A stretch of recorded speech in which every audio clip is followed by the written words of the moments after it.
পুৱাই শদিয়াৰ পৰা আৰম্ভ কৰিছোঁ বন্ধুসকল এই পাতত দিয়া পিঠাৰে আৰম্ভ কৰি আমাৰ লক্ষিন্দাৰ ঘৰৰ পৰা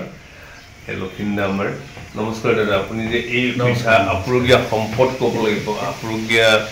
এটা বস্তু আমাৰ সংস্কৃতিৰ এটা অংগ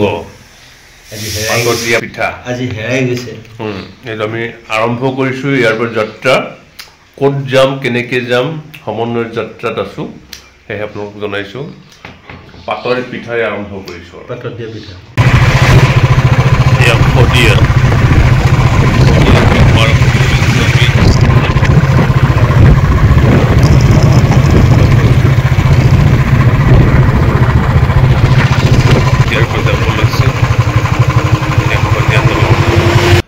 পুৱাই শুভেচ্ছা জনাই বৰ্তমান ঢলাৰ পৰা কৈ আছোঁ শদিয়াৰ পৰা কৈ আছোঁ ভূপেন হাজৰিকা দলঙৰ পৰা কৈ আছোঁ ডক্টৰ ভূপেন হাজৰিকা দলঙৰ পৰা কৈ আছোঁ যিহেতু আমি ৰাজীৱ শদিয়াৰ সমাধিস্থলীলৈ আহিছিলোঁ অসমীয়া জাতিৰ অস্তিত্ব জীয়াই ৰখাৰ হক বাঢ়িছোঁ চাউলুং চুকাফাৰ আদৰ্শ গুৰু শংকৰ গুৰুৰ আদৰ্শ আৰু ডক্টৰ ভূপেন হাজৰিকাৰ আদৰ্শ আৰু বৰ্তমান ৰাজীৱ শদিয়া গানৰ চিন্তা চৰ্চাৰে আমি আগবাঢ়িম আমাৰ অসমীয়া জাতিৰ ঐক্যৰ সংগ্ৰাম অস্তিত্বৰ সংগ্ৰাম কৰ্ম সংস্কৃতিৰ সংগ্ৰামেৰে আমি আগুৱাই যাব বিচাৰিছোঁ মাত্ৰ আপোনালোকৰ সহযোগ লাগে ইমান সুন্দৰ পৰিৱেশ এয়াই আমাৰ অসম এয়াই আমাৰ শদিয়া আৰু বৰ্তমান ডক্টৰ ভূপেন হাজৰিকাৰ হেতুৱেদি গৈ আছোঁ আমি সমন্বয়ৰ যাত্ৰাত আমি শদিয়াৰ পৰা ঘূৰি আহিছোঁ ক'ত ক'ত সোমাম আমি ক'ত কি কৰিম আপোনালোকক দেখুৱাই আছোঁ যে আমি ঐক্যৰ মাজত আছোঁ অসমীয়া জাতিৰ ভৱিষ্যতৰ চিন্তা চৰ্চা কৰি আমি বনাই গৈছোঁ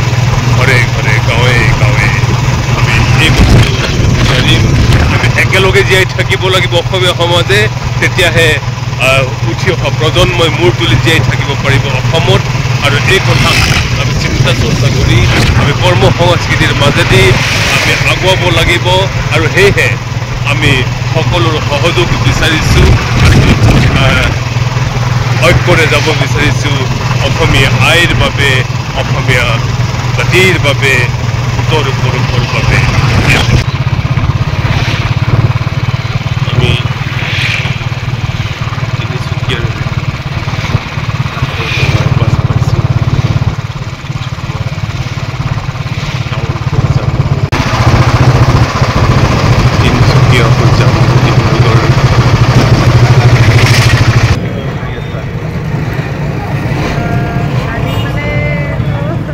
তোমালোকৰ এই যে যিটো এটা যে ন্যাস যে কৰিছে সেইবোৰ কাম কৰি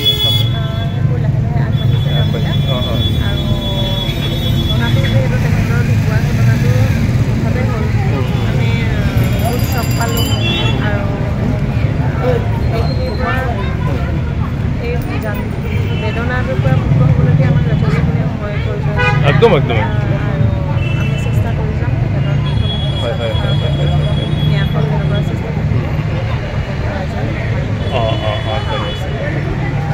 আমি এই যিটো 17 বহাগৰ পৰা কৰিম যে এমাহ দিন ধৰি অকল এই ৰাজীৱ তোমাৰ মানুহজনৰ যিমান মানে গান অকল জাতিৰ কাৰণে গাইছিলে মাটিৰ কাৰণে সেই কথাবিলাককে আমি কথাকেৰে ক'ম আৰু গান হ'ব ভূপেন হাজৰিকাৰ গান হ'ব ভূপেন বিষ্ণু ৰাভাৰ হ'ব আমি মাত্ৰ যে অসমীয়া জাতিটোক জীয়াই ৰখাৰ স্বাৰ্থতে আমি কাম কাজ কৰি যাম আৰু কৰ্ম সংস্কৃতি বুলি ক'লে যে আমি যিবোৰ খেতিৰ পৰা ধৰি ব্যৱসায় বাণিজ্যৰ পৰা ধৰি গীত মাত এইবোৰ থাকিব এই কথাবোৰ চিন্তা চৰ্চা কৰি আমি অনুষ্ঠানটো আগুৱাই লৈ গৈ আছোঁ আৰু একদম বিশ্বাস ৰাখা তোমাৰ মানুহজনে যিবোৰ গান গালে এই আখৰে আখৰে আমি কাম কাজ কৰিম দেই ঠিক আছে আজিলৈ ইমানতে সামৰোঁ এদিন লগ পাম এই বহাগতে আমি আহিম আমাৰ তিনিচুকীয়া সমিতিৰ প্ৰেচিডেণ্ট দেৱতাৰ লগত আছোঁ তিনিচুকীয়া লাইভ বুলি এনেদৰে আছোঁ সকলো যাত্ৰা আমি গৈ আছোঁ এতিয়া ডিব্ৰুগড় হৈ তেখেতে কৰিছিলে গেলেকীত একে এইটো বেমাৰ ভাইৰাছ বাঢ়ি গৈছিলে নোৱাৰিলোঁ উঠাব তাৰপিছত সেইখনত আকৌ আমি বেলেগ কৰিলোঁ এতিয়া নাৰ্চাৰী হ'লগৈ বাদ দিয়া হ'ল এতিয়া এই নাৰ্জী ফলৰ তুলসীটো কৰিলে কি হয় কিছু ইয়াক বৰ্তমান আছোঁ তিনিচুকীয়া গোবিন্দপুৰ এই অমিতা বাগানত অমিতা বাগান ক'ব লাগিব বৃহৎ এটা অমিতা বাগান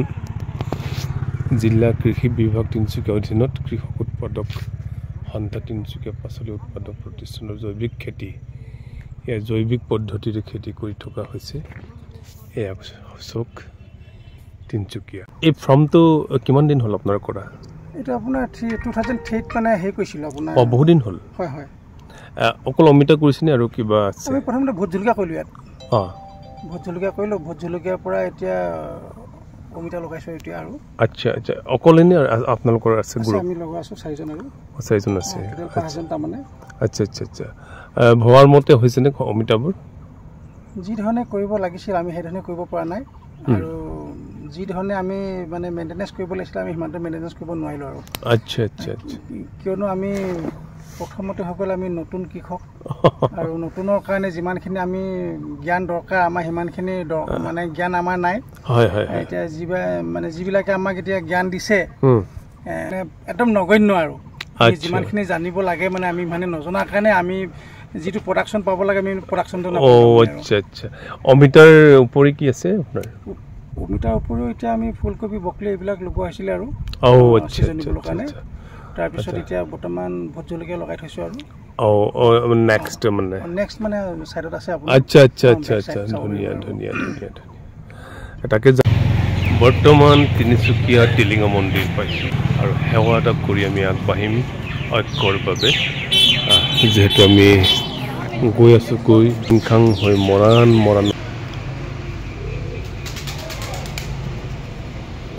টিলিঙা মন্দিৰ তাকে এইবোৰ টিলিঙা মন্দিৰ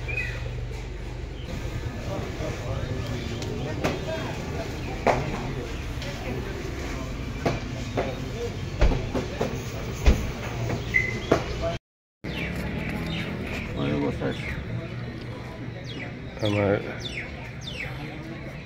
ঐক্যৰ বাটত গোমাতা আমাৰ সেৱা কৰিছে কল খুৱাইছে আমাৰ সীমান্তই এই টিলিঙা মন্দিৰত দুলীয়াজান সমষ্টিলৈ গৈ আছোঁ ইয়াত দুলীয়াজান নিশ্চয়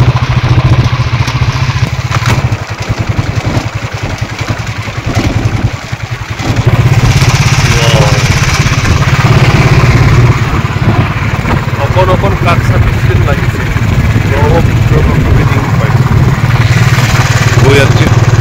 গৈ আছোঁ আমি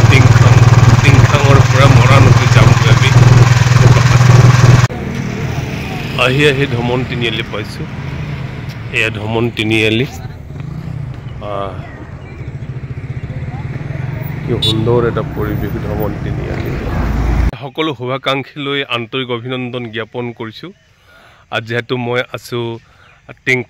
টিংখাং এই কদমনি গাঁৱত আমাৰ বান্ধৱীৰ ঘৰত এই আমাৰ বীৰংগনাৰ ঘৰত তাইৰ খেতি বাতি তাইৰ কৰ্ম সংস্কৃতি চাব আহিছোঁ এয়া বাগান দেখিছে ঘৰ দেখিছে বন্ধুবৰ দাদা আছে আৰু তেওঁলোকৰ এই মাছৰ খেতি চাব আহিছোঁ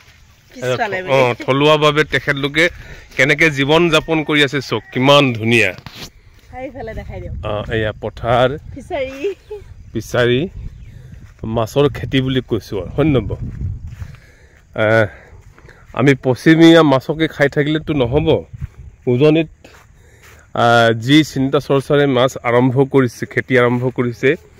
এই আমাৰ অনুপমা ফুকন আৰু দাদাই আৰম্ভ কৰিছে এয়া এটা আৰ্হি থলুৱা অসমীয়া জাতিৰ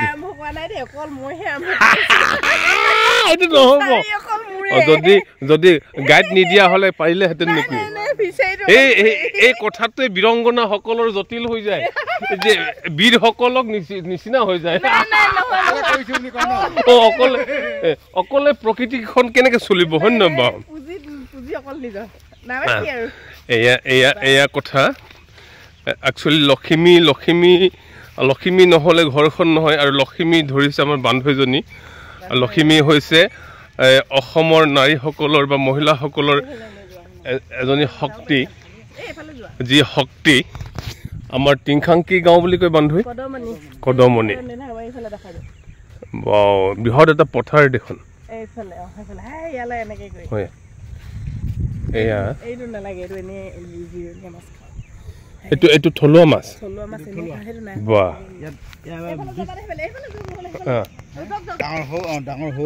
আচ্ছা ৱাও এয়া চাওক আপোনালোকে দেখি আছে দাদাৰ নাম কি আছিল মোৰ নাম লক্ষী ফুকন এই লক্ষী ফুকন ডাঙৰীয়াই লক্ষ্মী এজনী পাই নিশ্চিন্তকে আৰু জীয়াই আছে আৰু টিংখাঙত এয়া ধুনীয়া কথা এয়া আমি চাইছোঁ বিচাৰি কিমান বিঘা আছে 15 বিঘা বিচাৰি আচ্ছা আচ্ছা আচ্ছা আচ্ছা আপোনালোকে শুনি আছে 15 বিঘা বিচাৰি টিংখাঙত আছোঁ এয়া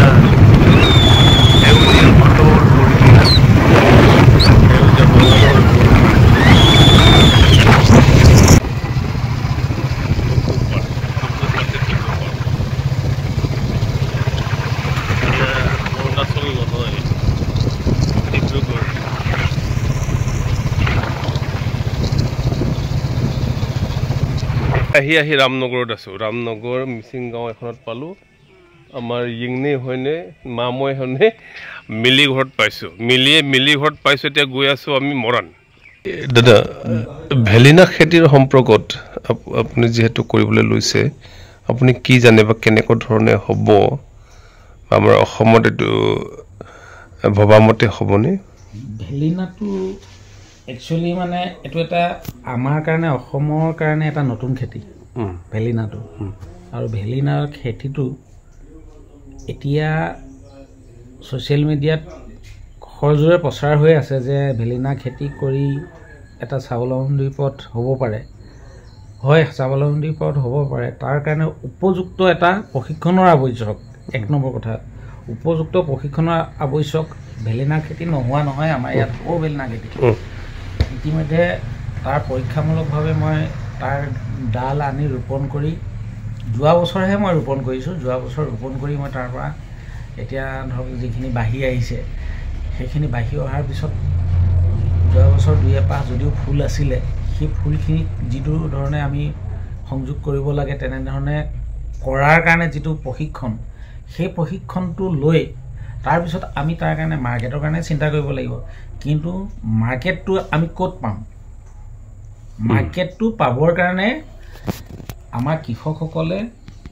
চৰকাৰৰ থ্ৰুৱেদিহে যিটো কাম হ'ব সেইটোহে আমি উপযুক্ত এটা আমি মূল্য পাম আহি পাত চাকুত ৰাতি আছিলোঁ বৰ্তমান নঙলামৰাত পাইছোঁ নঙলামৰাৰ পৰা গৈ আছোঁ আমি নিজৰ জেগালৈ শদিয়াৰ পৰা আহি আমি বৰ্তমান আমাৰ নিজৰ ঢেকীয়াখোৱা নামঘৰত আছোঁ আৰু এই নামঘৰৰ মহত্ব আপোনালোকে সকলোৱে জানে শ্ৰী শ্ৰী মহাপুৰুষ মাধৱদেৱ স্মৃতিৰে এইখন নামঘৰ প্ৰতিষ্ঠা হৈছে যিসকল আহিছে তেখেতলোকে পৰিৱেশটো জানে যিসকল অহা নাই তেখেতলোকক পৰিৱেশটো অকণমান দেখুৱাব বিচাৰিছোঁ এয়াই হৈছে ঢেকীয়াখোৱা নামঘৰ মহাপুৰুষ মাধৱদেৱৰ স্মৃতিত মহাপুৰুষ মাধৱদেৱৰ চৰণত এই নামঘৰ উৎসৰ্গিত কৰিছে আমাৰ অসমীয়া ৰাইজে সেই কথাটোৱে ইয়াত বিৰাজমান হৈ আছে বৃহৎ এটা বাউণ্ডাৰী বৃহৎ ভূমিখণ্ডক সাঙুৰি এই নামঘৰ প্ৰতিষ্ঠা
আহি আহি ঢেকীয়াখোৱা নামঘৰত আমি আছোঁ আমাৰ জনগোষ্ঠীয় সাংস্কৃতিক ঐক্য মঞ্চৰ সম্পাদিকাৰ লগত। এনেদৰে আমি আগুৱাব লাগিব। অসমীয়া জাতিৰ সংস্কৃতিৰ মূল ভেটি নামঘৰৰ পৰা আমি আৰম্ভ কৰিম। আৰু এই আমাৰ বান্ধৈ বৰ্তমান কি ভাবি মেলি আহিছে ফোনেৰে জানিলোঁ, আহিলোঁ লগ পাবলৈ। কেনে লাগিছে নামঘৰত আহি? ভাল লাগিছে। সকলোৱে ভালে থাকক, জাতিটো এক হওক, শংকৰদেৱে মাধৱদেৱে গঢ়া এই ভেটিটো আৰু দৃঢ় হওক, তাৰে সংকল্পৰে আমি আহিছোঁ। কিবা ভাবি আহিছিলা? ভাবিছোঁ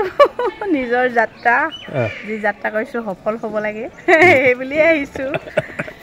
নামঘৰত আমি বেছি কথা নকওঁ, ইমানকে জানিলোঁ, সকলোকে জনালোঁ। আপোনালোকে আহিব নামঘৰত, সেৱা কৰিব, মনৰ কামনা পূৰ্ণ হ'ব।